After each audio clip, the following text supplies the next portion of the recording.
Happy Monday. How are we? How is everybody? You know what? We're not going to have an opening story today. We're just going to tell you what's going on with TikTok really fast. There are people who have decided that they want to impersonate us. They want to be us, you guys. Everyone wants to be us.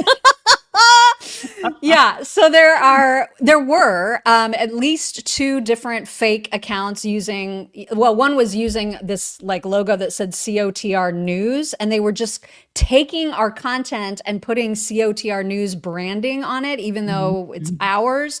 And they were just lifting it straight from our Instagram or TikTok feed now and repurposing it. And then they were getting huge followings. And so we've done what we can from like a reporting it copyright standpoint. But can you just know that there is only one account that is actually ours, and it's at chicksontheright.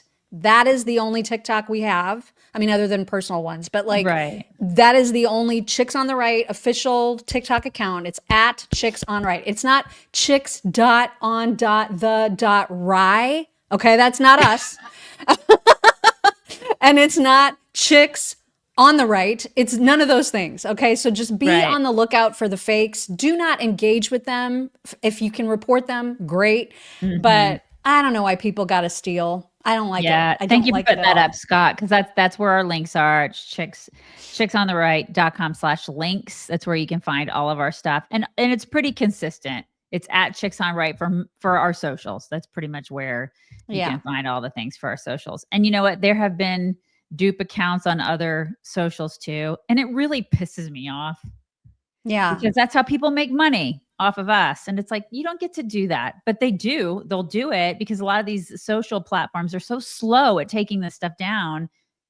And it's like when people steal your debit account, you know, they steal your debit card, which has happened to me twice in the past month. Oh my God. Right. And then you have to like redo all of your like auto pay things. It's a giant pain in the butt. Oh my God. Yeah, that's awful. It reminds me of that. I don't want to punch everybody in the face, but just like those people in the face. Not that we condone violence on this show. We would never do that. Right. We would never do that. We would never do that. Also, just a quick note about the fact that I have started to see questions on Twitter and elsewhere, people asking when we're going to sell tickets for the April meet and greet. We're just now realizing that that's still like a really long time away. It is. It's probably not going to be until the end of October, early November, because that'll be 6 months out from the meet and greet, which is plenty of time. So we're not in a huge rush, but obviously we'll keep you posted about when we're going to do that. And ticket sales will be open to insiders and local supporters first, as always. And then, you'll get more details about that when it gets to be more in that time frame. So hopefully that answers that question. That's right. And you should also check out Bulwark because, you know, your finances are important. You get one retirement, you guys, and you can hear directly from him, our BFF in the finance world, Zach Abraham, in the free Back to Basics webinar, which is October 2nd at 3:30 Pacific. Register now at knowyourriskpodcast.com. Get back to the basics of your retirement portfolio today. Do it today.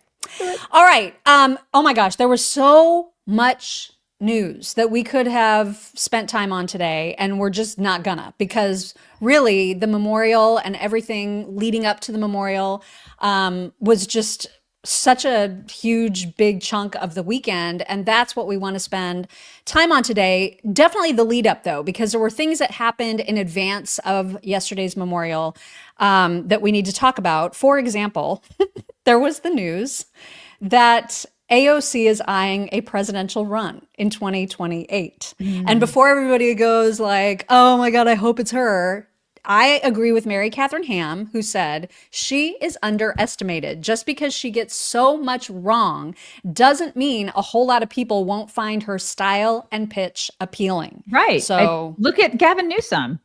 He's a complete idiot. And he has run that state like so don't discount her.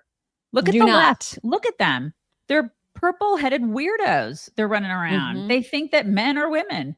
Don't underestimate her at all. Seriously. Do not.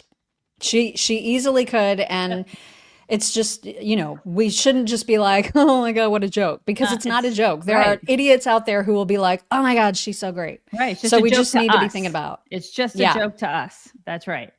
Yep. Also, speaking of jokes and Democrats, there was supposed to be a resolution honoring Charlie Kirk and condemning his assassination, which should have been like a slam dunk, easy thing to sign off on, no matter what side of the aisle you're on. However, 58 Democrats voted against it, which is just freaking bananas. Like, how do you? Bananas. I don't even. We love political violence. Woo! Yay! It makes absolutely no sense until you start listening to them and you realize Democrats only believe the snippets. They believe the narrative. People will put out a little clip taken out of context of Charlie, and then that's all they'll listen to. They won't do any research. They won't look at full speeches. They won't look at full context. And so you get ridiculous people like AOC saying nonsense about Charlie on the House floor like this. The majority proceeded with a resolution that brings great pain to the millions of Americans who endured segregation, Jim Crow, and the legacy of bigotry today. We should be clear about who Charlie Kirk was.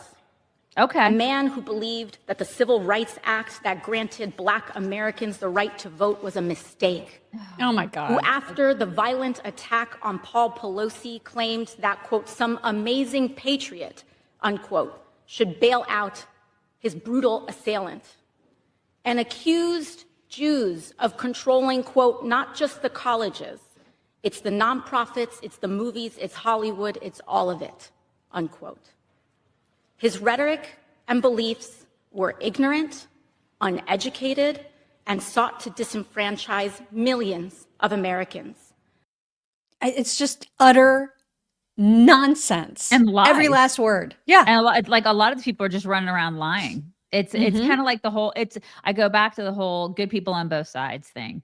Like Trump said, they'll just take like a little snippet out of context, not the whole quote. And they'll be like, oh my God, he's racist. This is what they do. And then it's the lie that goes around the world. Mm-hmm. You can't put it back in the tube, This is what they do. Yeah. And then their followers, which unfortunately are in the millions, are like, oh, okay, that's what the lady, I follow AOC and she says that he's a terrible, horrible person. So therefore he must be, I'm not going to bother to check for myself what he has said. And the same is true of Ilhan Omar, just as awful. Here she is that there are so many people willing to excuse the most reprehensible things that he said, that they agree with that they're willing to have monuments for him, that they want to create a day to honor him, and that they want to produce resolutions in the House of Congress honoring his life and legacy. It is one thing to care about his life, because obviously so many people loved him, including his children and wife. But I am not going to sit here and be judged for not wanting to honor any legacy this man has left behind. That should be in the dustbin of history, and we should hopefully move on and forget the hate that he spewed every single day. Okay, we'll just judge you for other things, like marrying your brother. How about that? I mean, she has a lot of room to talk about spewing hate, that one. Right. They have no self-awareness, none. Well, pure evil, that woman. Mm-hmm. And so too is Jasmine Crockett, another one of the no votes. Here is a little bit from Jasmine yesterday, by the way, the same day that Charlie's memorial was held. This is what she said. Rhetoric that Charlie Kirk continuously put out there was rhetoric that specifically targeted people of color. And it is unfortunate that even our colleagues could not see how harmful his rhetoric was, specifically to us. She is just a total race hustler. A grifting hag. That's all she cares about is the melanin in people's skin. That is not what he did. And if she watched what he did, which she's never done, she's just not done it. She's just making up lies, getting out there on television on the day of his memorial. Mm-hmm. I mean, no shame. None. Yeah. Gross. They're awful. They are just the most, those three in particular, throw in Rashida Tlaib. And I mean, they're just the worst of the worst. Just the worst. The coven of witches. Yes.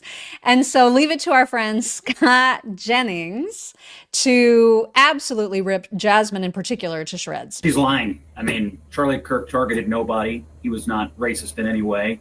I've listened to hours and hours and hours and hours of Charlie Kirk debates and talks, and have been with Charlie Kirk and did events with Charlie Kirk and knew Charlie Kirk. There wasn't a racist bone in his body. To say that he was continuously targeting people of color is nothing but a malicious smear on the very day that people are remembering Charlie and he's going to be laid to rest. And so I think we need to combine the no votes on the resolution, and then you look at the leading Democratic voices like Ilhan Omar and Jasmine Crockett, who've gone out to smear Charlie before he's even had his funeral.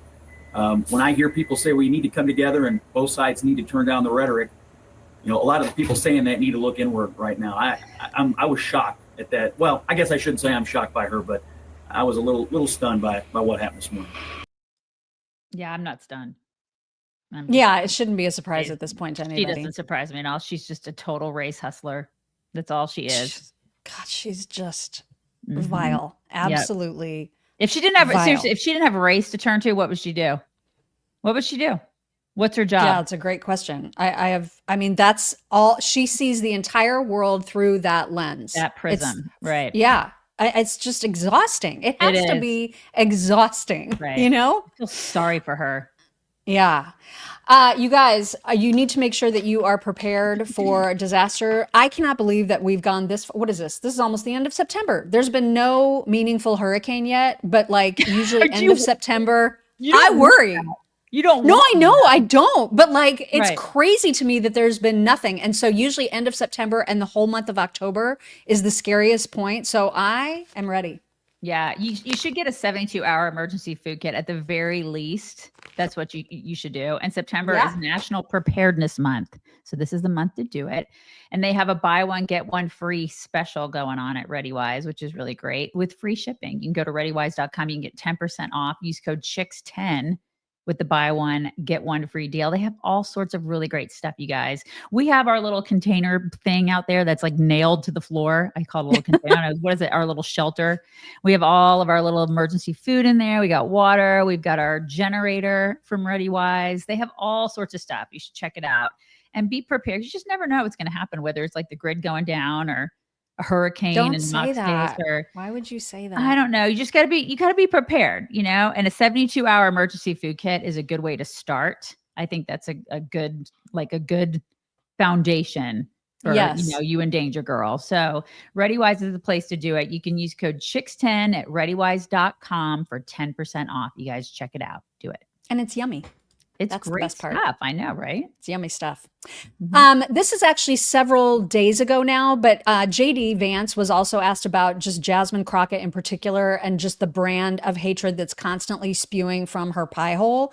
And here is what JD had to say. Jasmine Crockett says, yeah, she calls people Hitler, but it doesn't mean she's responsible for any violence that happens. Well, I'd ask Jasmine Crockett, what is it that you want people to do when you call them Nazis? What is it that you want them to do when you call them fascists? What is the proper response when you say that Donald Trump and JD Vance and Charlie Kirk are threatening your safety? What do you expect people to do? This rhetoric is completely out of control, and it's part of this entire network of violence that exists on the far left. And it's true. They are the ones. They're the ones who are violent. There's example after example after example. There's data to support that. And she is part of the problem.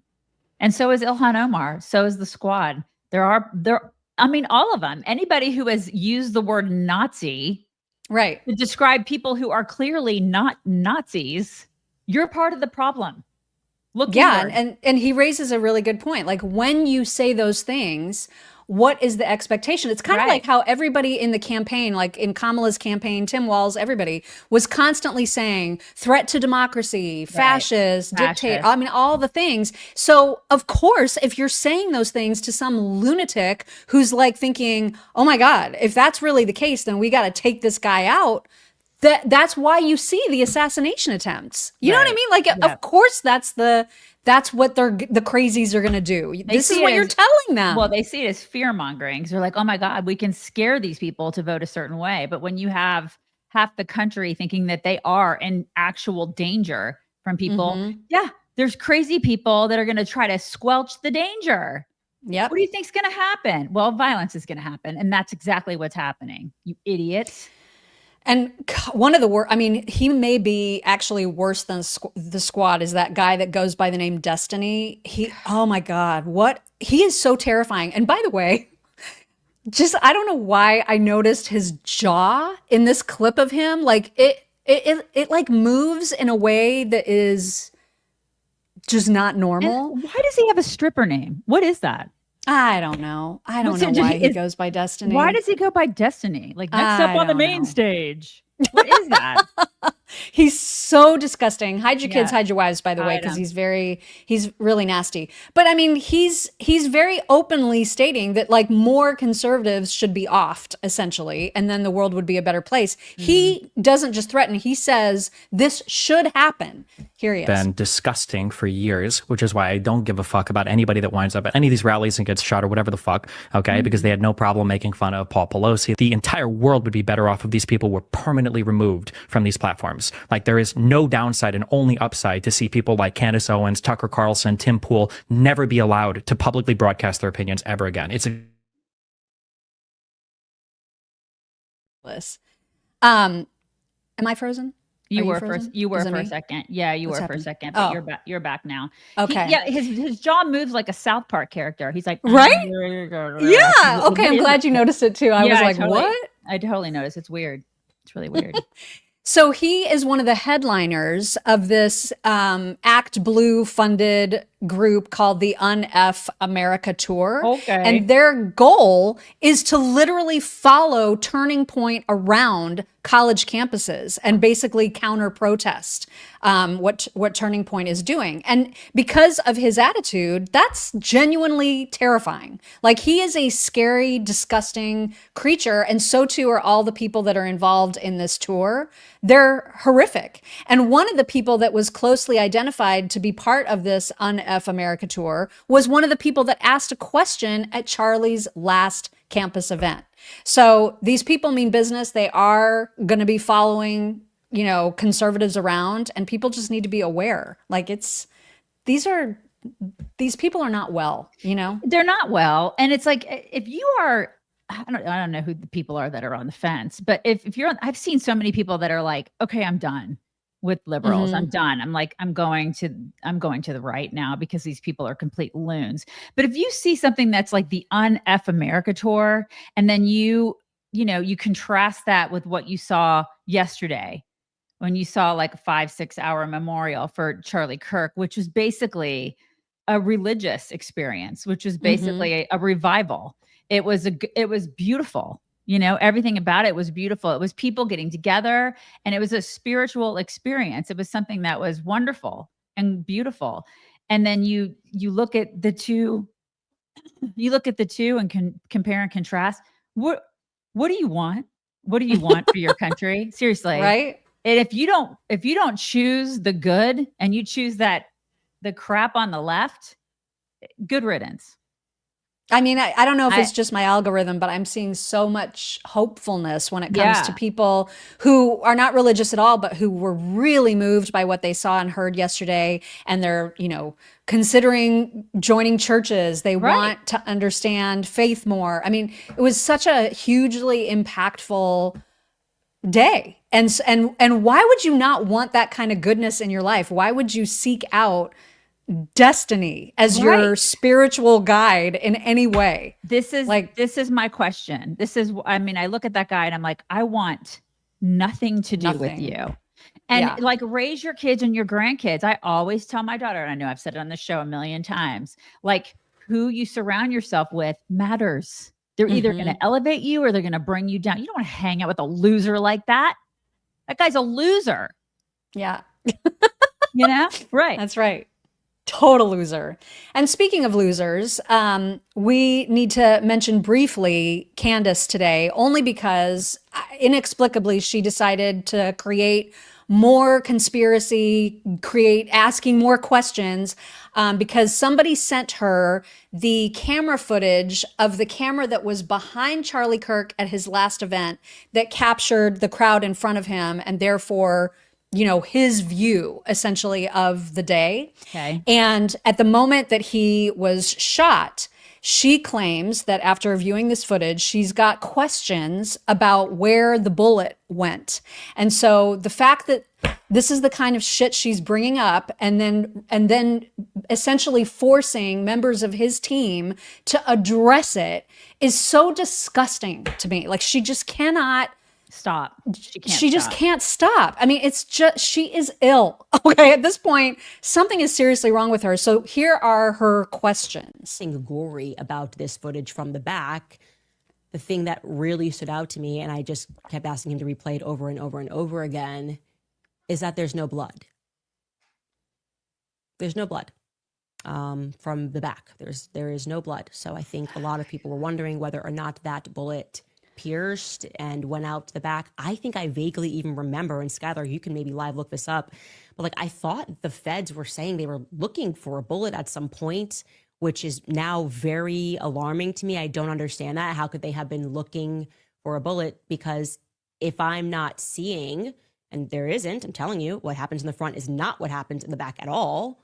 If I'm not seeing any blood, what are we to take from that? The only thing that could make sense, if what they're saying is true and that person took the shot from the place that they are saying that individual took the shot from, it would suggest that it was inside of Charlie, right? And they would know that. The feds would have known that. So they would have communicated that they were never looking for a bullet. Because remember, one shot. So I'm very confused. I'm very confused, not by what I saw, but what I didn't see. Okay. So, I mean, his business partner, Andrew Colvett, had to respond to it because, of course, this went around like crazy. This is a two-parter if you want to read this one.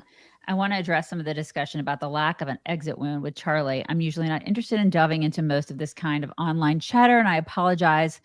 This is somewhat graphic, but in this case, the fact that there wasn't an exit wound is probably another miracle, and I want people to know. I just spoke with the surgeon who worked on Charlie in the hospital. He said the bullet absolutely should have gone through, which is very, very normal for a high-powered, high-velocity round. I've seen wounds from this caliber many times, and they always just go through everything. This would have taken a moose or two down, an elk, etc. And then here's the rest. But it didn't go through. Charlie's body stopped it. I mentioned to his doctor that there were dozens of staff, students, and special guests standing directly behind Charlie on the other side of the tent, and he replied, "It was an absolute miracle that someone else didn't get killed. His bone was so healthy and the density was so impressive that he's like the man of steel. It should have just gone through and through. It likely would have killed those standing behind him too." Wow. Amazing. Yeah. Amazing. And I just hate that it even had to be addressed. Sad. I do too. I totally agree. Yeah. Kash Patel also had to write this big, summary essentially of what they are looking at and exploring and investigating, not with any specificity, because he was like, we're still in the midst of this investigation, but I just need everybody to know we are looking into, reports about other people being involved. We're looking into all the things and just simmer until we get through it. And we promise, as the most transparent administration in the world, that we're going to give you the information as we learn it, all in good time. But people like Candace cannot help themselves. I don't know why. I don't know why her timing is so disgustingly bad, but it is. And as a person of faith, I look at this and that just solidifies the spirituality of this, at least to me. I mean, I look at that and I go, okay, there was no exit wound. Like, that guy's body was so strong that he took all of it. He took all of it and no one else suffered. He's the only one who took it. And so to me, when it happened, the day after it happened, I said he was chosen. He was like a modern day prophet to me. That's how I feel. Your mileage may vary, but I feel like Charlie Kirk was a modern day prophet. I feel like he was chosen. I feel like a lot of this, so much of it is spiritual. It's like a spiritual awakening for our country, for the world. And, I see that and I go, okay, well, that just makes it even more solidified for me. The fact that she doesn't, and she is, so Christian / Catholic, and she doesn't see that, I hope that, I pray that she sees that. She just has this need to make stories where possibly none are. You know what I mean? She just wants to create these stories. I will never understand her mindset. Just don't get it at all. But I do know that if you're looking to lose weight, we have a way to help you. That's right.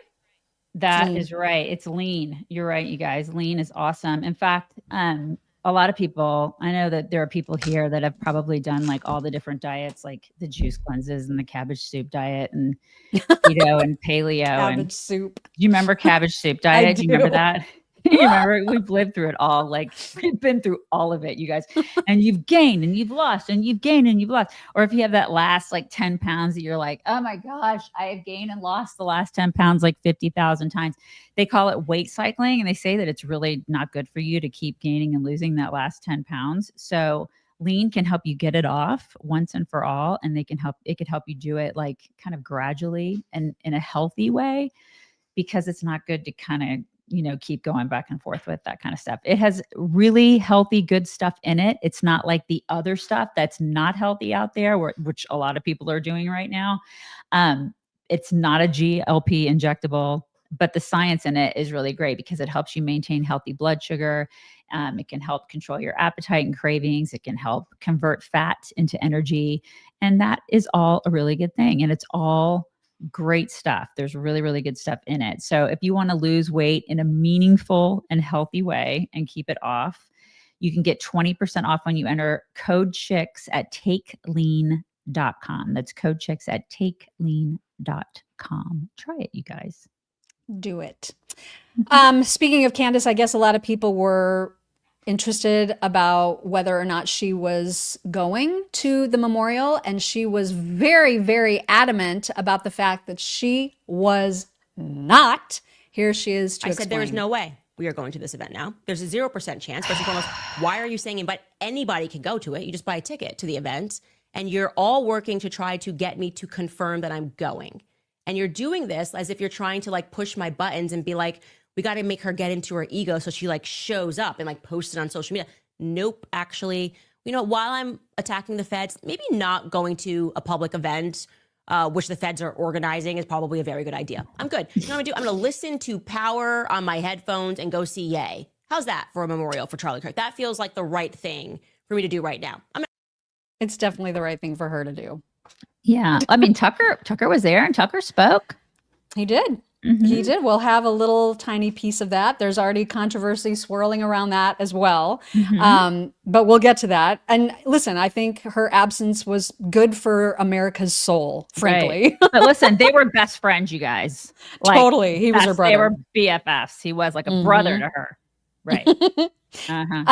Earlier in the weekend on Bill Maher's show, he was talking about how, what's that guy's name? Matthew Dowd, the guy that got taken off of MSNBC. Yes. And he was, because that is the guy who was like, listen, the way that Charlie spoke, I mean, he kind of had it coming. Like he should have known that this was going to happen. And that is essentially why MSNBC took him off the air. Mm-hmm. And so Bill Maher was talking about that on his show. Here's what he said. Somebody on your network got shit canned. I think the official term was let go. Okay, this is Matthew Dowd said you can't be saying these awful words and then not expect awful actions to take place. Yes, you can. I do expect that. I do not expect awful actions to take place. I think this is awful when you open this window. Like, I didn't like what he said, and what he said was vile and this and that. Irrelevant. Irrelevant. We don't shoot people in this country, and we don't defend it, and we don't mock their death. Mm-hmm. I can't believe that is a controversial opinion. Yeah, that we have to say that out loud. Right. And that she didn't go, you're absolutely right, Bill. You're absolutely right. Because she works at that god-awful network. Where they to be fair, I don't know what she said after. That's the only clip I saw. I don't think that she agreed with him. I don't think that she was like going out of her way to be like, yes, I totally agree with you. Because they had a discussion where, he was talking about free speech and stuff, and she just sort of sat there. Really? I watched some of that. Yeah. I mean, the people at MSNBC are disgraceful. They're just gross. The worst of the worst. In every way. Yeah. I mean, he also made the point, would it kill people on the left to just acknowledge that this was a meaningful thing? Would it kill them to just be like, this is bad? Murder is bad? Right. Like, is that hard to say? Here he is on that point. Politics. Would it kill somebody to get up there, not give a speech about how much they like Charlie Kirk, just to say we had a political assassination this week, and that's wrong, and they would have been booed off the stage because he was on the wrong team. So you're not even allowed to say that. Can you imagine if a left-wing person was assassinated that week? The whole show would have been about that. Exactly. Is that not true? Look at her. Can't you admit that? That's true. She was like, she's the hemming and hawing and it's like they're just so weak. They cannot do it. And I can't stand all the influencers last week were just like, I hated everything that Charlie Kirk had to say, but I guess it's terrible that he died. Right. It's always with the qualifier. Just shut up with the qualifiers. How about, what? This is really awful. It's awful for our country that this happened. Because I would never say that if it was somebody on the left. I would never be like, I hated everything that he said, but no, how about it's just awful that somebody was killed because of politics, because of what he said. How about just being human about it? They can't do that. They cannot be human. Nope. It's not in them. Not in them. Except for perhaps Van Jones, who is one of the more reasonable lefties. He decided to make a video about receiving a message from Charlie shortly before his death, asking him to talk. And so he wanted to show that. I'm glad he did. Here is what he put out into the world. And I thought that this was really nice. Hey guys, I've decided I'm going to do something. I'm going to share something personal that I wasn't sure I was going to share, but I think it's important. Charlie Kirk and I were not friends at all. In fact, the last week of his life, we were beefing hard, beefing online, beefing on air. But the day before he died, he did something that shocked me. He sent me a personal message, calling for personal dialogue, wanted me to come on his show. He said we could be gentlemen together. He said we could deal with our disagreements agreeably. And in the past week and a half, just watching people talk about civil wars and censorship and all this stuff coming out of his death, I just thought it was important to let people know, don't put that on Charlie Kirk, because the last day of his life, he was reaching out to have not more censorship, more conversation, more dialogue with somebody who honestly was one of his adversaries, me. And I just want to share that with the world. And I hope that maybe it might help somebody on both sides deal with issues more like he did. I think that's really nice. I just wish that when he said it, people on the left need to start saying that he was assassinated and or murdered instead of that he died, because he didn't just die. He was assassinated. Yeah, Google finally fixed that. Google actually had it listed as died and then got enough flack for it that they finally changed it. Yeah. Because that is a little irritating because he was murdered. Right. Yeah. Erika Kirk actually did an interview with the New York Times, which a lot of people were surprised by. She did like a 90-minute sit down with the New York Times, and then the New York Times made it free to everybody to see. You didn't have to have a subscription to see it, which was nice. And in the interview, she talked about the fact that she, against advice, saw Charlie after he'd been shot and described that, if you want to read this summary. Erika Kirk was on a flight to Utah immediately after Charlie was shot, and he was pronounced dead while she was in the air. The New York Times. The sheriff met her in the hospital. He offered her the opinion of seeing the body, but she said, advised against it. The bullet, he explained, had ravaged Mr. Kirk's neck. With all due respect, Miss Kirk remembered saying, I want to see what they did to my husband. She was braced for the worst, but what she saw surprised her. His eyes were semi-open, Miss Kirk said, and he had this knowing Mona Lisa-like half smile, like he died happy, like Jesus rescued him. The bullet came, he blinked, and he was in heaven. She had not been able to kiss him goodbye when he left the house earlier that morning, so she did then. God, that's just like so moving. Yeah.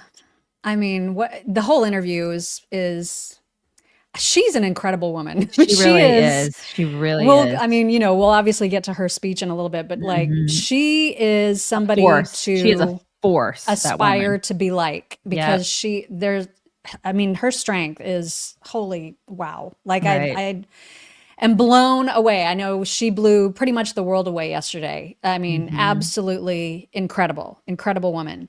So we're going to get to the memorial and the lead up to it. But one more thing we want to tell you about really quickly is how you can get medications delivered straight to your door from allfamilypharmacy.com. Right. I talked to you guys last week about how my husband got a sinus infection after he got a knee replacement. So it was one of these weeks where it's like when it rains, it pours. And I was like, there's no way I'm putting your butt in the car and we're going and sitting at a dock in the box. It's just not happening. We have been to like 1,000 doctors this week. So thankfully, we had already had some antibiotics from All Family Pharmacy, because this is what we do. We have like a stash of this stuff in the house. There's all sorts of stuff that you can get from All Family Pharmacy. They have ivermectin and mebendazole and hydroxychloroquine. They have antibiotics. They have stuff that you already take. You can go to allfamilypharmacy.com/chicks, use code chicks10, see what they got, because they may have a lot of stuff that you already take. You can already start getting that stuff and have it on hand, but it's just so convenient. You don't have to sit in a doctor's office with a bunch of coughing people. You don't have to worry about that kind of stuff. It's just right there when you need it, because sometimes, it's like Mock getting a UTI. Well, it ended up not being a UTI, but if it was a UTI, she could have knocked it out. And that's always a very convenient thing to do. So put your medical freedom back in your hands. Go to allfamilypharmacy.com/chicks and use code chicks10 to order today. Do it. All right. So if you were fortunate enough to be one of the folks in the audience at the memorial, then you experienced lines starting to form outside the stadium in Glendale, Arizona at 2:00 in the morning. It's amazing. Which is absolutely incredible. We've got some video of just what the crowd looked like at around 2 a.m. Oh my gosh. Is anybody in our audience, did anybody go? I'm very curious. I think so. I think at least a couple people did. Yeah, I'd love to see some people in the comments that went. Just amazing. Yeah. And everybody was super orderly. There was nothing, people were very patient with each other. They cleaned up after themselves. Right. Yeah. And it was so well organized. They were so prepared for this crowd. Upwards of 200,000 people is what some of the final numbers are shaken out to be. A lot of people had to be turned away, taken to the smaller stadium across the street. Just incredible, absolutely incredible crowds that were there to honor Charlie. And I just love this. I love that people were lining up hours and hours and hours in advance. It's amazing. This is obviously a little bit later on. The sun is rising. This is probably around 7 a.m., I would guess.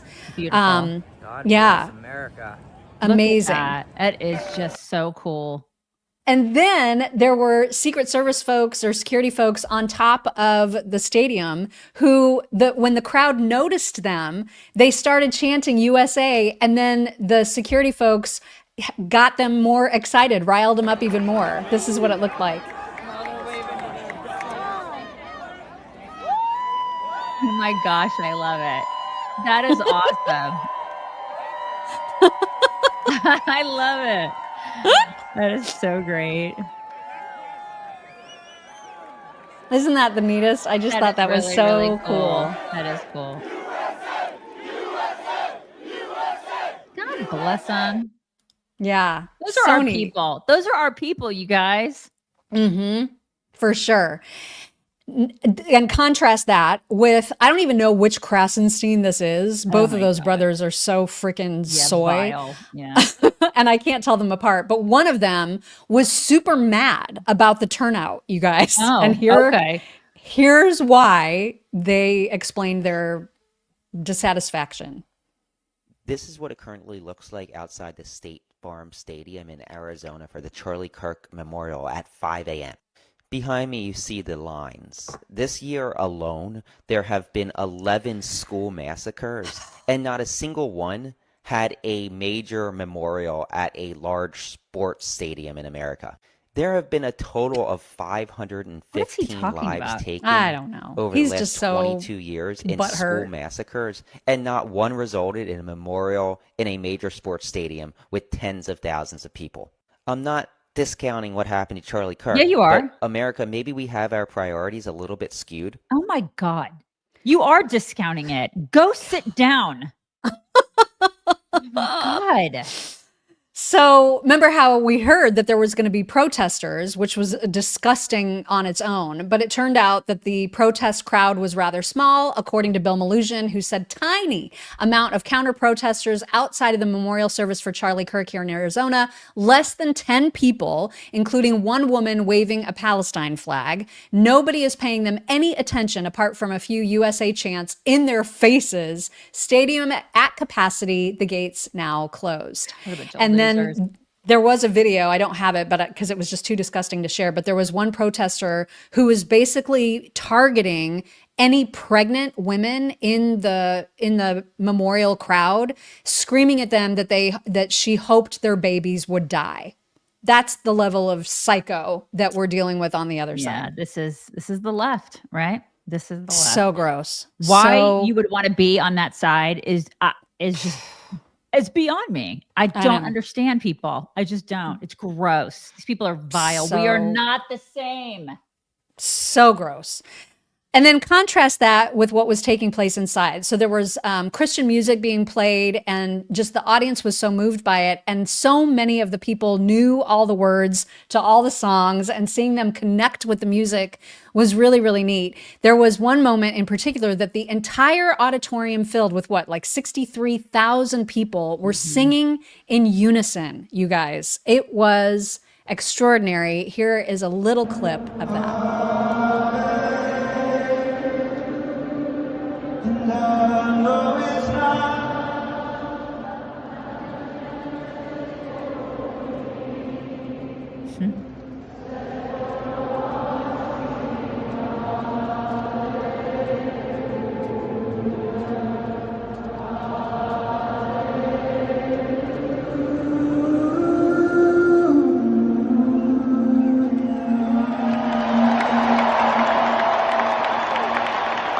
Chills. Wow. Can you imagine Right? being there? Oh my gosh. Like Whew, that I know. just would have been amazing.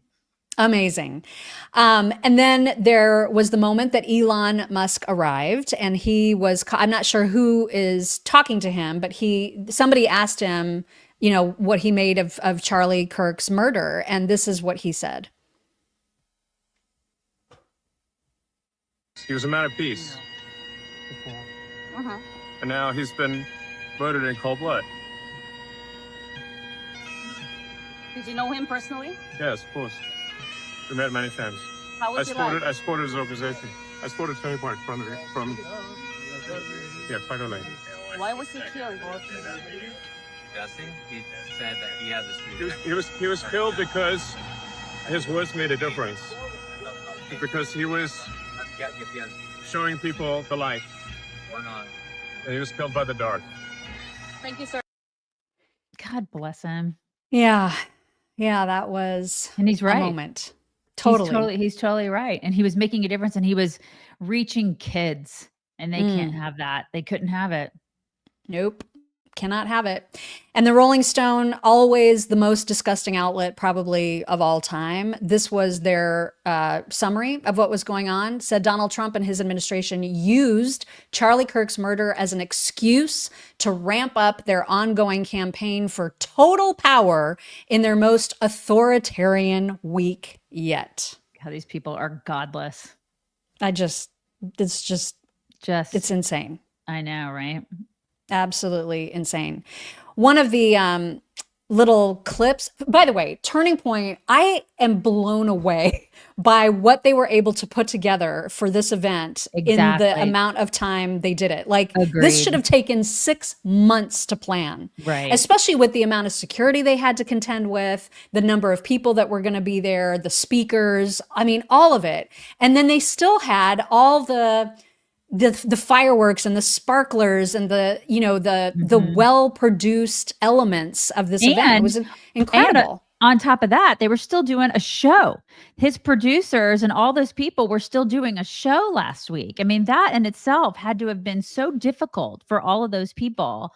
So, I mean, behind the scenes, they're doing that. They're planning this. I can't, and they're mourning this guy. Right. Right. So I can't imagine all the stuff they've been through in the past week. God bless them all. What an incredible organization they have shown themselves to be. It's just remarkable what they pulled together.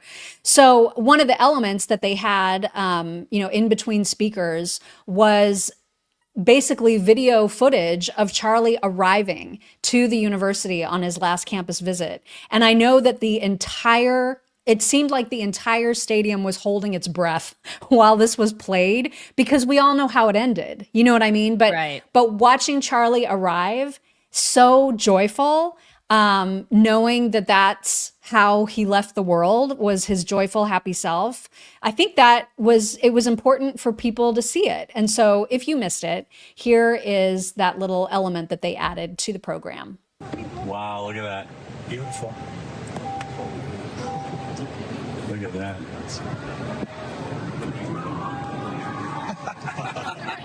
All right, 3, 2, 1, smile. Awesome, guys. Thank you. Thank you. Utah Valley, how we doing?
Gosh.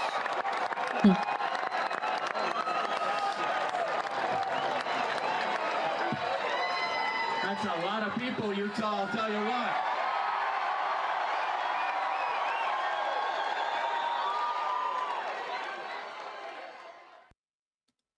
And then this picture, you guys, that was Dennis Prager watching the memorial from his rehab facility. So oh my God, I just got so weepy when I saw that. Yeah, I saw that yesterday too. And that is just, that was pretty awesome. So, there were obviously tons and tons of speakers. Jack Posobiec, Benny Johnson, basically every member of the cabinet. We're not going to play all of them, obviously, because that would take 6.5 hours, but we will play a few highlights. One was with Frank Turek, who spoke about what Charlie's last moments were like. And he echoed some of what you saw in that little New York Times Erika Kirk interview write-up. And I think this probably just helped give a lot of people some peace about Charlie's last moments. Here is a bit of Frank Turek's speech. In the car, Justin was driving. Dan was in the front with the GPS. Rick was to my left. He had Charlie's head. And Brian was at Charlie's feet. And Charlie's so big, we couldn't even shut the door. He's so tall. And I'm perched over the back seat. And while they're administering all sorts of first aid, apparently my job was to yell. I was doing a lot of yelling. And I want you to know that we did everything we could to save Charlie, but Charlie was already gone. His face was looking at mine, but he wasn't looking at me. He was looking past me right into eternity. And if it's any comfort at all, I learned later that Charlie felt no pain. He died instantly. But we had to try and bring him back. We couldn't save him. I don't know how I feel about that though. like how I feel about all that stuff being discussed at a memorial. I don't know. I can't imagine he would have done that without the blessing of those closest to him. I just feel I have mixed feelings about that. You know what I mean? Like I just do.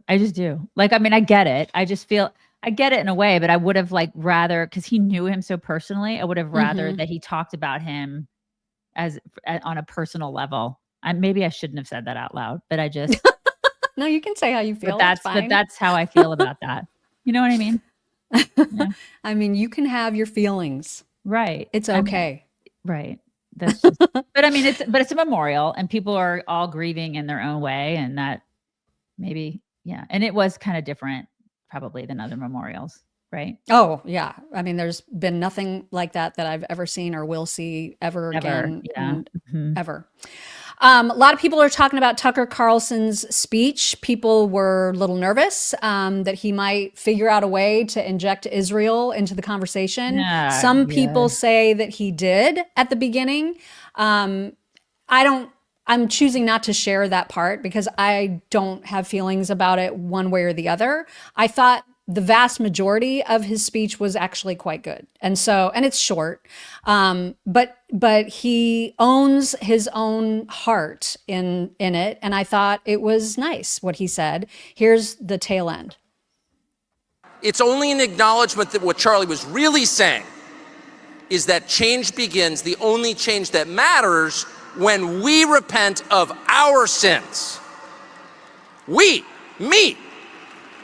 A recognition that the real problem is me and how fallen I am.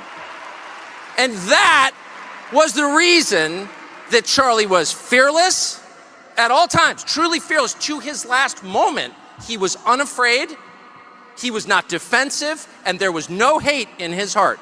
That's true. I know that because I've got a little hate compartment in my heart. And I would often express that to Charlie about various people. And he would always say, that's a sad person, that's a broken person, that's a person who needs help, that's a person who needs Jesus. He said that in private because he meant it. I love that. And he kept it he kept it pretty Jesus-y. And I do love that he did that. I thought it was fine. I mean, it could have been much worse. I thought it was lovely. You know? Yeah, there's people that are super upset about it, but I didn't have a problem with it. It's like the more he becomes the way that he is lately, the less tolerant I am of his hyena laugh. I used to find it so endearing, and now I'm just like, I don't know if anybody else is like that. No, I hear you. I totally hear you. But I do like, that's the kind of stuff that I like to hear at a memorial. Yeah. I like to hear the personal stuff. And I liked that. I liked hearing this is what he said to me and I in private. I like that. You know, it's like, you need to hold your heart accountable. And I have an anger compartment too. So that spoke to me. I totally get it. I am like the most imperfect Christian ever, you know, because I want to punch people in the face a lot. You know what I'm saying? So I get it. I totally get it. One of the best moments to come from this entire thing was definitely the reunion of Trump and Elon. So Andrew Colvett tweeted this saying, Charlie so badly wanted these two men to come back together. I hope they're saying to each other, for Charlie. So we've got a couple of different photos of when Elon decided to go into Donald Trump's suite. They shook hands. Trump patted him on the leg. Here's video of it.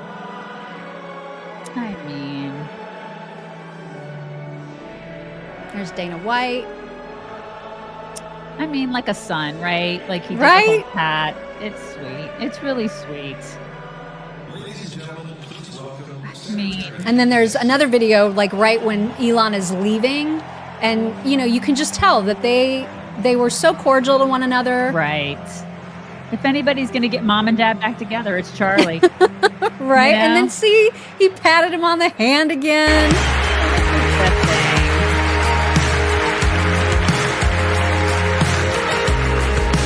He's like, all right, you said some crappy things about me, but come on. Yeah. And then Elon posted a photo saying, for Charlie.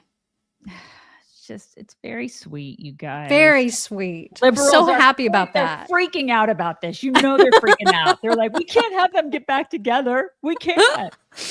Oh, I just loved that. Loved it. Yeah.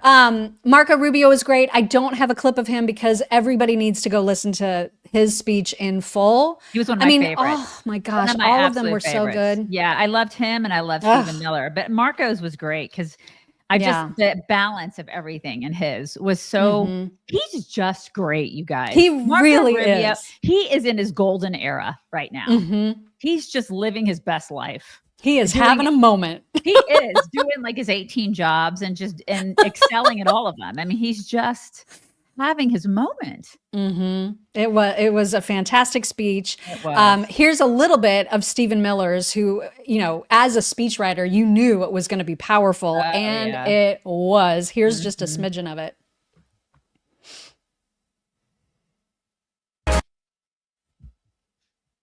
We will prevail over the forces of wickedness and evil. They cannot imagine what they have awakened. They cannot conceive of the army that they have arisen in all of us. Because we stand for what is good, what is virtuous, what is noble. And to those trying to incite violence against us, those trying to foment hatred against us, what do you have? You have nothing. You are nothing. You are wickedness, you are jealousy, you are envy, you are hatred. You are nothing. You can build nothing. You can produce nothing. You can create nothing. We are the ones who build. We are the ones who create. We are the ones who lift up humanity. You thought you could kill Charlie Kirk? You have made him immortal. You have immortalized Charlie Kirk. And now millions will carry on his legacy. I mean, I think it's fantastic. I thought it was great. It was so Bravehearty. I was like, oh yeah. Yes. I loved it. That was great. It was absolutely fantastic. Yep. Don Jr. Don Jr. also spoke and totally made fun of his dad in the cutest way. You guys, here's a little bit of that. Me on social media knows I'm far more likely to crack a joke or get myself in trouble for posting some grossly inappropriate memes than I am to shed a tear. I know this because I've even gotten the call from that guy a couple times. You know, Don, you're getting a little aggressive on social media, Don. Relax.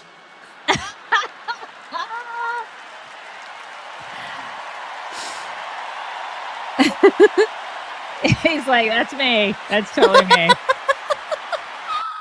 Isn't that the cutest? Really I love cute. that so much. Yeah, that was really cute. He like lightened it up in there. It was good. And he also made a crack about just how much Charlie knew about the Bible, Christianity in comparison to himself, and made a joke about his dad also. Here is that little bit. To say Charlie knew more about the Bible than me is an understatement, folks. It's like saying Donald Trump knows more about being president than Hillary Clinton or Kamala Harris. I love it. That is great. So perfect. And then amazingly, I didn't dare during the entire memorial. I was like, should I go look at Blue Sky? And then I was like, nope, not going to ruin this for myself by doing that. But I did see other tweets of people who were looking at Blue Sky, and the crazies over on Blue Sky were losing their minds, absolutely losing their minds. They don't know how to see the amount of love that was there. They just can't bear it. They just want it to be hate filled. And it was so ridiculous that this is what Destiny said. This Charlie Kirk memorial is indistinguishable from a Nazi rally, and F anyone who wants to pretend it's not. God, these people are, they're just, they're godless. They're demons. They're just, yeah, they are. They really are. It's crazy. I mean, I feel sorry for them. I really do. Yeah. Yeah, I mean, that's all you can do is pity them at this point, because can you imagine the misery that they must live in every day to have this kind of attitude about the memorial yesterday? Yeah, I just can't. The pain and suffering that every day must be for these people. Yeah. Yeah. I know. Sucks for you, man. Sucks for you. Because it doesn't really does. It's a choice. Like they literally pick to be in pain and suffering every day. Yeah. Sucks for you. It's just got to be a miserable way to live. Right. There were so many tweets from people. I saw one in particular that was written by a woman who is Muslim, who was talking about how death is handled so differently in Islam, that like at funerals, it's very doom and gloomy and scary, and like there's warnings about what your first day as a dead person is like, and it's apparently horrible. Like it's just awful.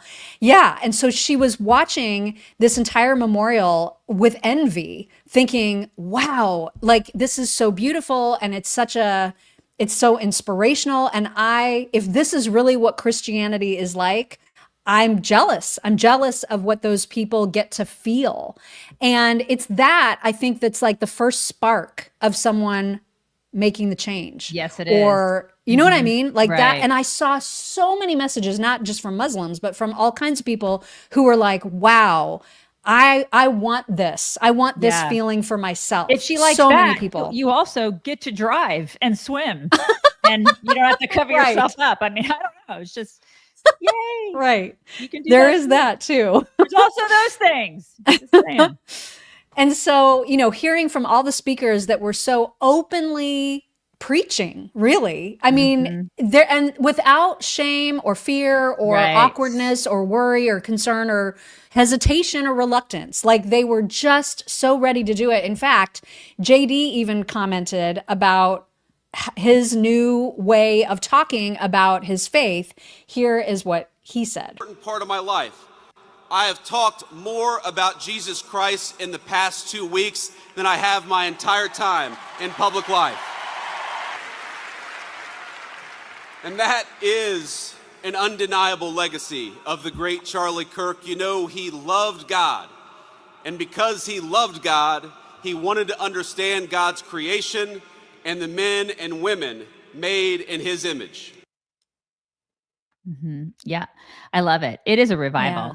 And I think it's a beautiful thing. And that it goes back to the whole, he was chosen. He is a modern day prophet. Everything happens for a reason. And here we are. And people and he was too good for this world. Right. And people that aren't used to that and don't want it and that reject it and that are demon-like, it's like holy water burning their skin. You know what I mean? It freaks them out. Well, pray for Which them. is so, and that's just so sad. It I mean, is that's sad. just really, right. It's just really, really sad. Okay. So Erika, oh my God. So I mean, like just her entrance onto the stage, I was like bawling, absolutely bawling through the whole thing. I mean, because I just imagining what that sight must have been like for her, and watching her pray, like getting herself together, centered, focused on her message, talking to him, talking to Jesus, talking and just getting her through that moment, and then delivering the most powerful speech that has ever been delivered on the entire earth ever. I'm serious. Like that is how I felt about it. It was so good. It was. It was so good. She is such a force. I look at her and I'm like, that is who your daughters should be looking at. Like, yes, Kardashians, bye. It's like, be like Erika Kirk. Okay. God, I wish I could. I mean, you can only aspire to have that level of goodness. She is like no other. And light. Stunning, like beautiful, just ethereal, like an angel was on the stage. An angel so on here, earth, if you missed it, which I'm sure you didn't, but you can't play this enough. Here is her entrance onto the stage.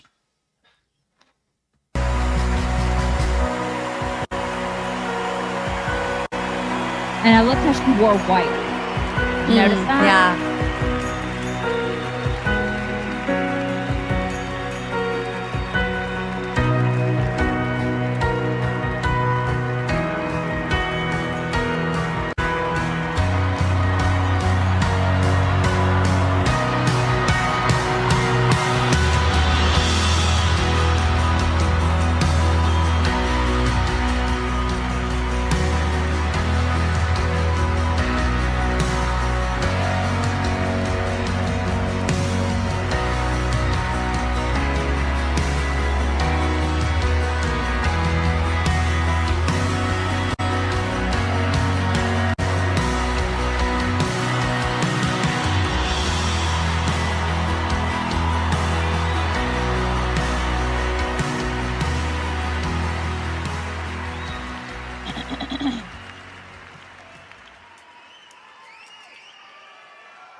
Hello.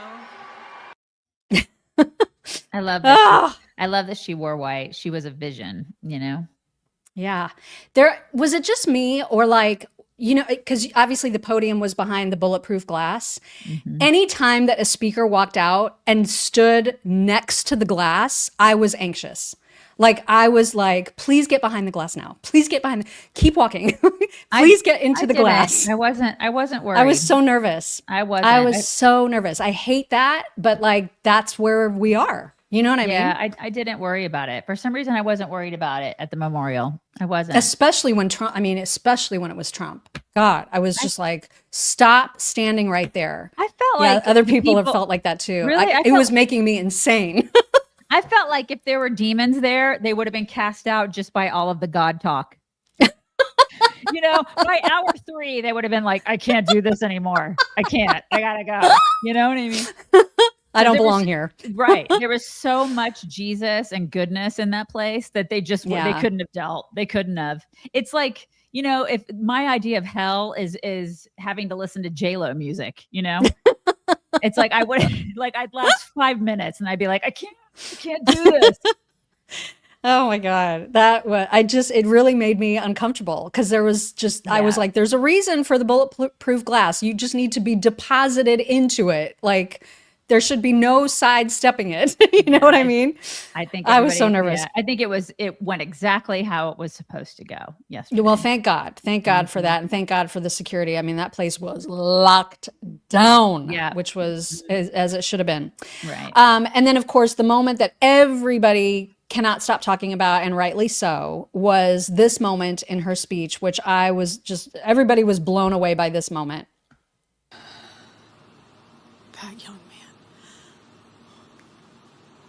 That young man on the cross, our Savior said,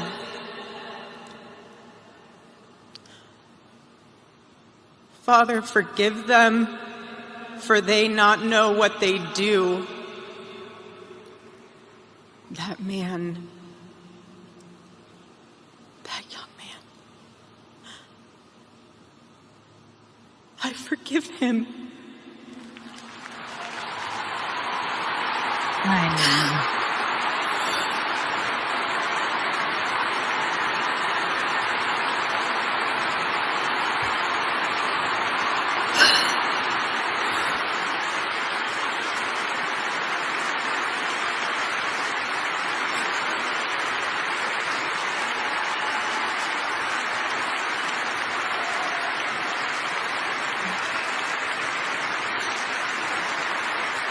Is that Kathy Ireland? I don't know. I think that's who It that doesn't was. kind of look like her. Yeah.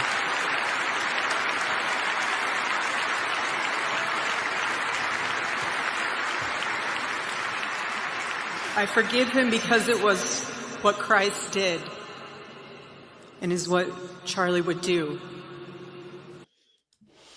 I wouldn't. I'm a terrible Christian because I would not be able to forgive, at least not yet. I couldn't do it. Mm-mm. And No she's amazing. And there are people that don't believe that she could do that. I absolutely believe that she forgives him. I believe that. Oh yeah. I don't doubt her at all. I don't doubt her at all either. She's an amazing person. I have a friend who's like that. I have a friend whose daughter, a very close friend of mine, I was telling Mock this in pre-show, whose daughter was raped in broad daylight by an illegal years ago. And I remember going to church with her and her looking at me and saying, I forgive the guy who did it.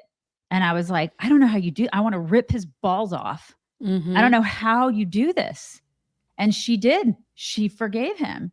And you guys, I struggle with that. I struggle with forgiveness. I really do. It's something that I just will always struggle with that because I am the rip balls off kind of person. You know what I mean? Yes. That's me. I don't forgive easily. I want revenge. That's just who I am. And I struggle with it. And that is my cross to bear. I've got to deal with that on my own. But there are people who can do this. And they're good, really great Christians. She is one of those people. Erika Kirk is one of those people. And I think some people out there find it really hard to believe that there are people that can do that and that they have such good hearts that they can do that, And I struggle with it too, but I believe her. I absolutely believe her. I mean, that is a level of strength that I can only aspire to. She's amazing. It's just incredible. Amazing. Absolutely incredible. This is what it looked like at the end of her speech when she was walking out.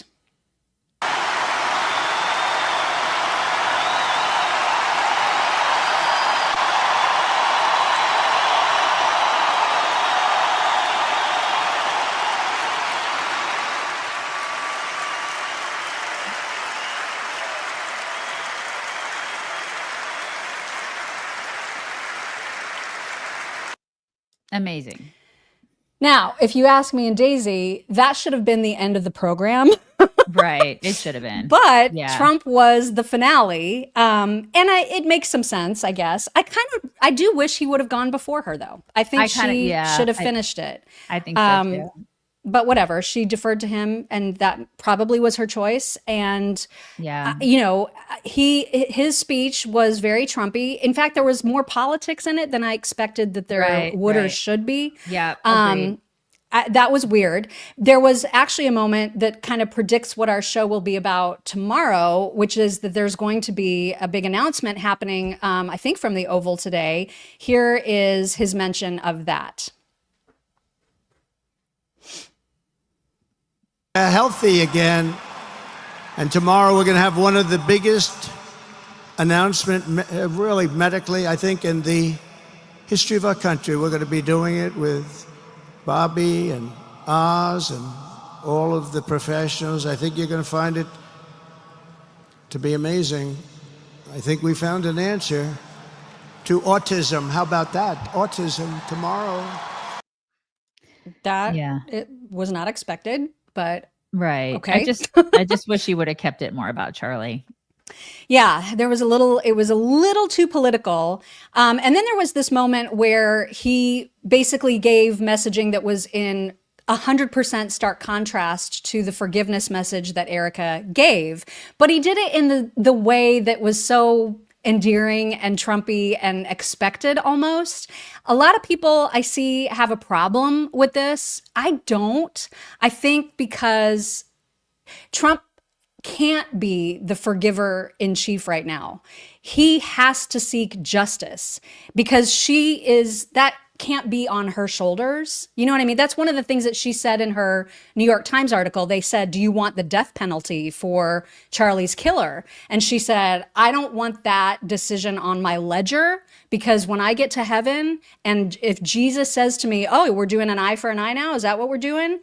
And if that is what stops me from being with Charlie in heaven, I don't want that on my conscience. That's going to be somebody else's. That's the government to decide. And so I think Trump is deciding that he's going to be the guy that's angry and that gets justice. And I think that represents you and me and feeling that rage. You know what I mean? It's kind of like when I was saying before, like we talked about this in pre-show as well, where I think that there are some people who are, listen, I am not very good at forgiving. And I said that I'm not. I think there are some people in this world who are, I want to rip his balls off kind of people. I happen to be one of those people. I struggle with that. I'm outwardly I will admit that I struggle with that. I'll deal with that on my own and that's my conscience, not yours. And I think there are people that are meant to be people like that. And then I think there are people that are meant to be like, I will forgive. No matter what, I will forgive. And I love that about those people. I absolutely love that. I wish I could be more like that, but I'm just not. But what do you think about Trump? And I think Trump said, I think it's great. I think he shouldn't be. Yeah. He's the president. He's the government. He's the president. I think there are people who need to be they need to take care of business. Exactly. Which is why I didn't have because there's all kinds of people on the left that are like, she was amazing, she was remarkable, and he just countered everything she said, and he made this so divisive when it didn't need to be, when she was trying to bring everybody together. I just don't see it that way. No, I feel like he represents the people that have not reached her level of greatness. No, you know what I mean? I think that you have a society that's completely out of control if you don't handle some stuff. Right. I think some things just need to be dealt with swiftly. So here is the moment that has people talking in terms of Trump's speech. He did not hate his opponents. He wanted the best for them. That's where I disagreed with Charlie. I hate my opponent. And I don't want the best for them. I'm sorry. I am sorry, Erika. But now Erika can talk to me and the whole group, and maybe they can convince me that that's not right, but I can't stand my opponent. Charlie's angry. Looking down, he's angry at me now.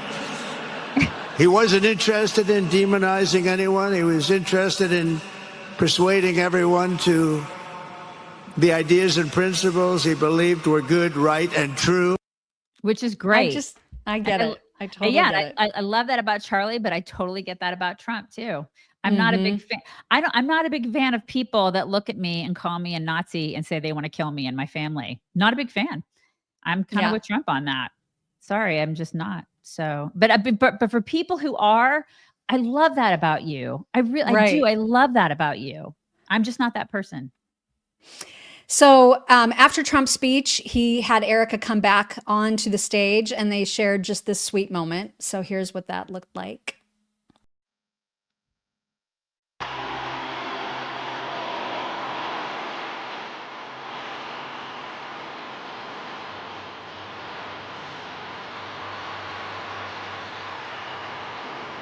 Oh, that's nice.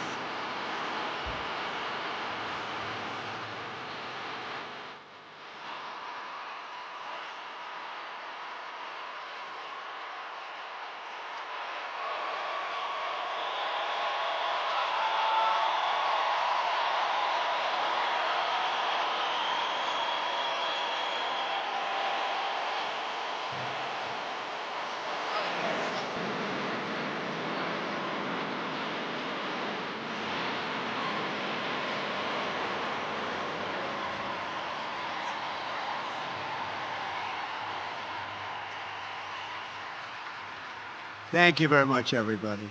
Thank you very much, and good luck. God be with you. Thank you.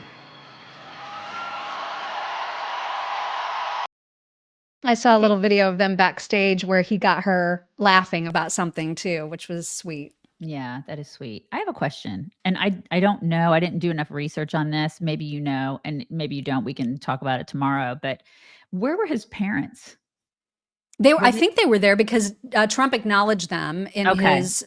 I didn't see. I mean, I don't know if the camera panned to them. I wouldn't have recognized them if they had, honestly. Okay. But he did mention them. Interestingly, there's never a dad mentioned with her. She was raised by her mom. Her parents were divorced. Okay. And I never hear anything about dad. her dad, just that she was raised by her mom.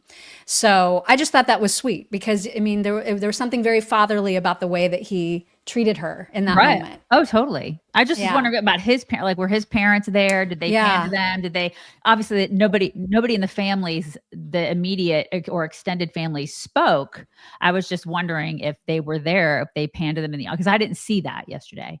I didn't either. And I watched the whole thing, but I could have gotten up, at some point and missed that. Because I, as a parent of a 31-year-old myself, I just cannot imagine what his parents are going through. I can't imagine. Yeah. It's just got to be terrible for his mom and dad. Oh, God. Yeah. Awful. Absolutely awful. All right. So if you missed, again, go back and check out the speeches. They were absolutely amazing across the board. But now we need something fun. And so we've got a few My Pillow Toks, the first of which is what it's like these days to book a flight. I think this is highly, highly accurate. Total fare is $55. Okay, great. Did you want to check a bag? Yes. Carry-on is $65, checked is $89. I'll do both. And will you be wearing clothes? Excuse me? On the flight, will you be wearing clothes? Yes. Okay, so pants are an additional $20. A top is $45. Any kind of a jacket will be an additional cost of $69, and shoes are $98. God, it's so true. I'm sorry, It's due to weight restrictions, ma'am. Federal regulations, nothing we can do. Okay, so, yes to all. And would you like to select your seat or hold on to a wing? What?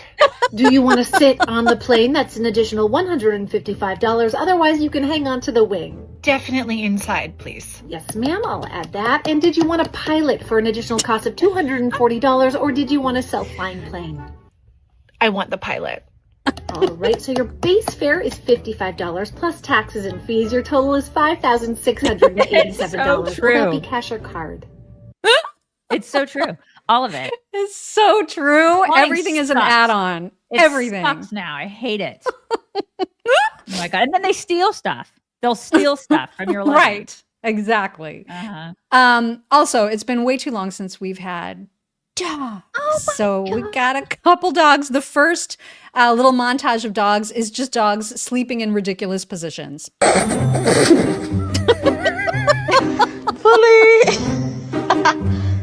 Get up. Oh my God. That's a comfortable dog right there. Oh my God. You guys, there when we drive our daughter to either practice or school in the mornings, there are ranch dogs that are sleeping just like that in the middle of the road. You cannot. What in the world? You can't go more than like 30 miles an hour and have your lights like on high beams because you will hit these dogs. They don't care. They give no Fs. They will look at you like, "What? This is my bed." They don't care. That's so funny. All right. Last but not least, we have very, very clingy dogs. Oh my God. Oh. Back up. Oh, honey. That's Theo. I want to lay here. Oh my God. Look at me. Nigga, stand up. Oh my God. Dachshunds are the greatest. They're so cute. Oh, I love them. Oh my. They are clingy. Look at this one. That face. Oh my God. Is that your dad? Look. Morning hugs. You get down. You get down. Nope. Oh, sweetie. Dogs are the best, you guys. They look alike. I know, don't they? Don't they? They're like twins. Dogs. So precious. The absolute best. I love them. All right, we've got some thank yous. One from Margot MacArthur, who said, dropping a dime, the fact that legacy media was subsidized with $100 million here and there to keep these losing shows on the air. Once the government stopped the money, the capital markets worked and Kimmel's show got canceled. Why were these networks subsidized? It's a great question. It's a great question. Very good question. This was from Alexandra Franks on PayPal saying, I wanted to say this last week, but ran out of characters and I didn't know how to condense what I was thinking until now. Charlie Kirk wasn't just an extension of Christ, but a mirror of Christ for our youth. God bless him, his family, and God bless America. It's a lovely thing to say. Ed Whitefield said, movie review, language alert, hide your kids. Quote, that idea looks like what comes out of an asshole. My favorite line from The Long Walk, it was a great yet gory movie. Constant bullets to the head of walkers who slow below 3 miles an hour, still well worth seeing. He also said, double feature on Snap. Did I buy a ticket for second?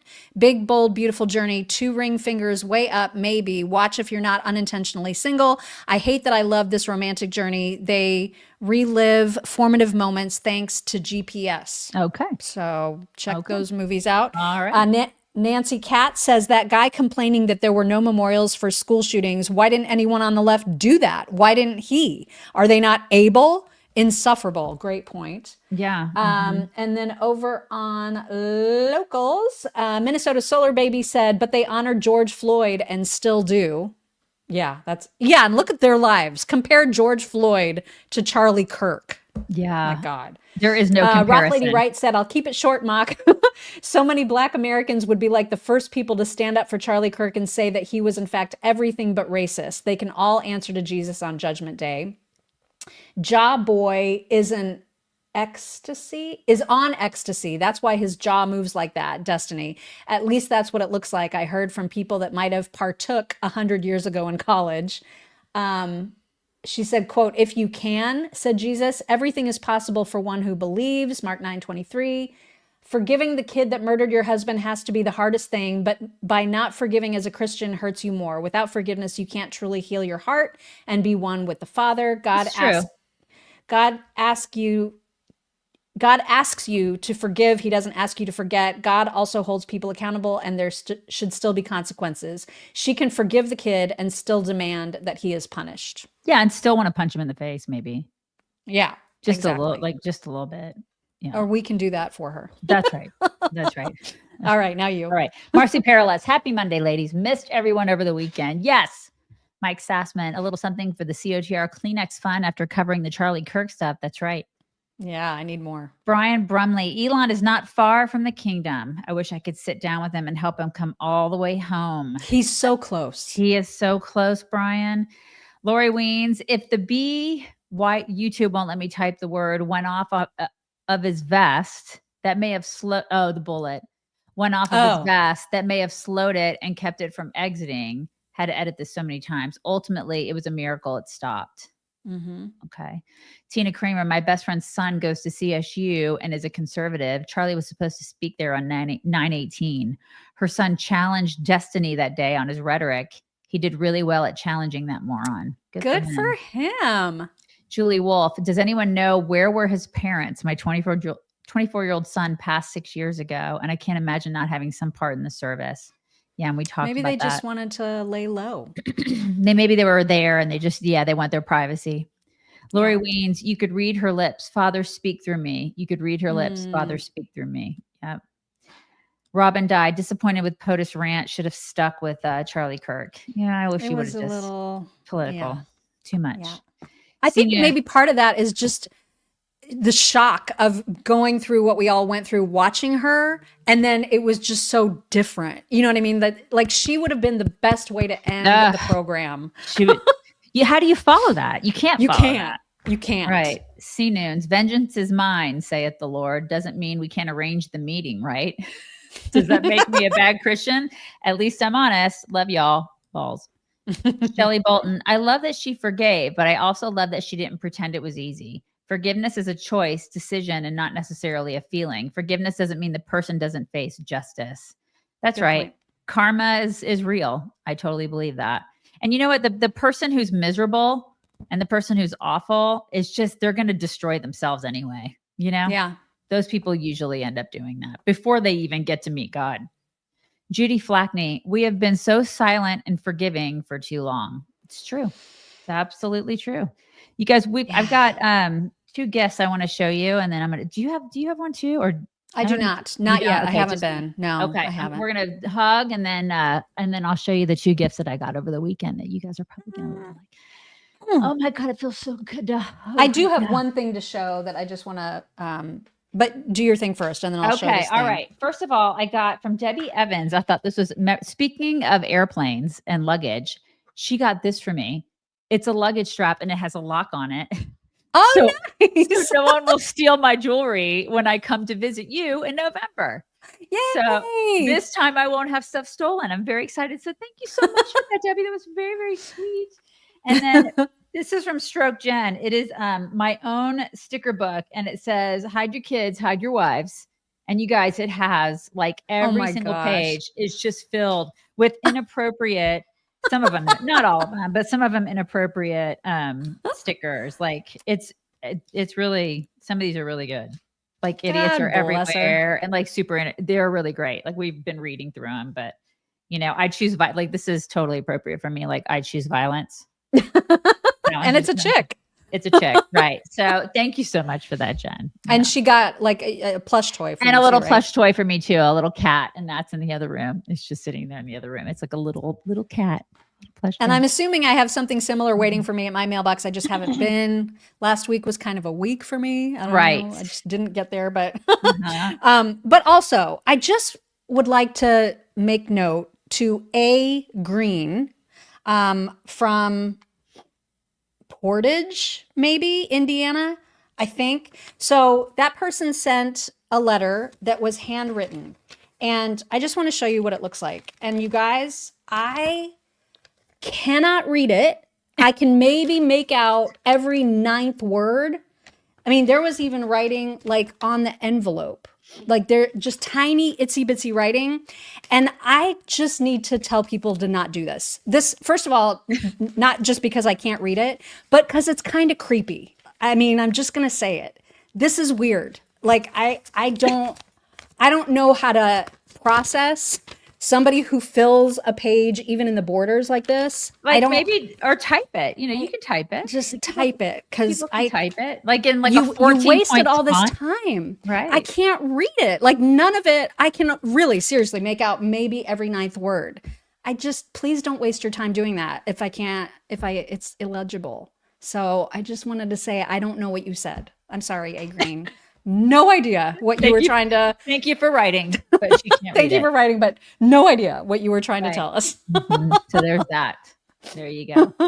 Okay. All right. Sorry, I had a cough. You guys have a wonderful Monday. We will talk to you tomorrow. Bye, everybody. Hello, beautiful people. This is the Chicks on the Right's Indian correspondent. Thank you for watching or listening. Be very sure to like, subscribe, and ring the bell to stay up to date on all of their delicious content. Okay, thank you. Come again. What does that mean?